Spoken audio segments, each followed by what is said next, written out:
மாடு வெளியேறப்பா மத்தால வெளியேறு அப்படி சீக்கிரம்டா மாடு பிடி மாடு அப்படி ஆறுமை ஆறுமை மாடு கட்டி விட்டுறது காலை கிட்டி போடக்கூடாது அதிகாரி பாத்துக்கிட்டு இருக்காங்க ஒரு நாள் 2 பேர் கொடுத்தா பொங்கல் வந்து யாருக்கும் பிரைஸ் இல்ல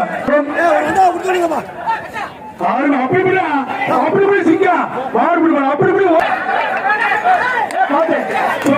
மாடு கட்டி விட்டு மாடு கிட்ட 10 வரைக்கும் கவுண்டிங்க மாடு ஒரு பெரிய அண்டா ஆயிரம் அப்படி ஒரு படி வேற ஆள் கிட்ட போகாத வேற ஆள் கிட்ட அந்த கையை போய் ஏன்னா எங்க கையை போய் நீங்கிட்டு இருக்கீங்க விட்டாத தம்பி விட்டாத மாடு இப்படி அவனுக்கு ஒரு பெரிய அண்டா ஒரு படி வேற போட ஆயிரம் கை நீட்டு 51 மாடு இப்படி மாடு 51